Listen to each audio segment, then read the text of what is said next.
Hello everyone, welcome to our new video on financial statement analysis.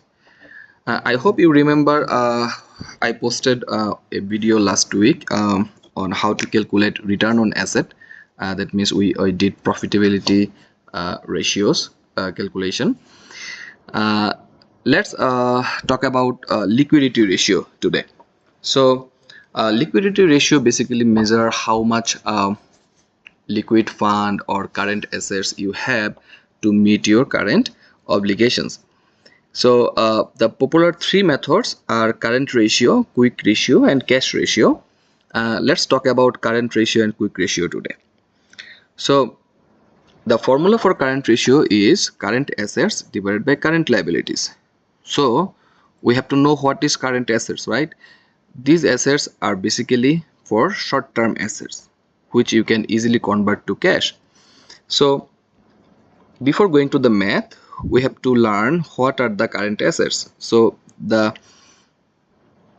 some of the current assets are like cash and cash equivalents, accounts receivable, some short-term notes receivable, and all other receivables, like which is short-term, and also some short-term marketable securities, your inventory, and if you have any prepaid expense, which is also considered as your current assets. And for current liabilities, just the opposite of accounts receivable, now we have to consider like accounts payable, any short-term debt, or any tax payable, dividend payable, and unearned revenue, or if you have some accrued expense and other short-term provisions. So these are typically like common items for current assets and current liabilities. Once you figure out like what is current asset and current liabilities, you can easily calculate current ratio. So for current assets, you just sum up all the listed current assets from your question, and also same goes for current liabilities. So let's look at an example. You can see the question says calculate current and quick ratio uh, given the following information. So cash, we have cash, we know this is current asset, right? Accounts receivable, this is also current asset. Inventory, we know this is current asset. Prepaid expense, current asset, right? Accounts payable, we know this is current liability. Short-term loans, this is a short-term debt, so current liability.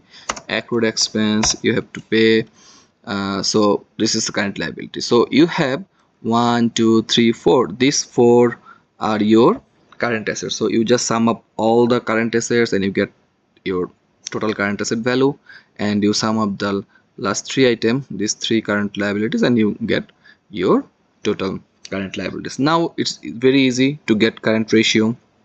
You just divide current asset by current liabilities, and you got 2.31 for this company. So what does that mean, this 2.31? So this indicates basically for any $1 of current liability, you have 2.31 capacity of current asset to meet that obligation. So this company is good in a sense, right? Like they have more asset than their liability, so they have the capacity to meet their current obligation. So what about quick ratio? Current ratio is a very straightforward calculation, but quick ratio is somehow tricky, right? So instead of saying current asset divided by current liabilities, we mention here some specific items. Why these things? Because for quick ratio, sometimes it's called acid test ratio. That means we have to take consideration the main most liquid asset, I mean, which is convertible in cash very quickly, right? Like cash and cash equivalents, your short-term investment, and your accounts receivable, you can get back your cash very quickly. But what about other things like inventory? It's not very quick as cash or other these three items, right? Your prepaid expense, this is not going to give you immediate cash back. So we exclude inventory, prepaid expense to calculate quick ratio, just to check what is my most liquid assets. So in our question, we can see we have cash, this is very liquid. Accounts receivable, we can't include inventory, we can't include prepaid expense, so we just take cash and accounts receivable for calculating quick ratio. And thus you can see cash and accounts receivable, and then we have already calculated current liabilities, so we just divide it by current liabilities and we get 1.25. so this is some kind of conservative approach to measure the liquidity. So this means like if you have $1 current liabilities, your company has the capacity to pay that liability, like you have 1.25 liquid asset, right? So when you consider when you exclude inventory and prepaid expense, your capacity become low, but at least you have more assurance that you are you have enough liquidity to cover up the current obligations. I hope you understand the basic difference between current ratio and quick ratio, and once you figure out like what are the components of current asset, what are the components of most liquid current asset, you can easily calculate current ratio and quick ratio. If you still have any question, feel free to reach me.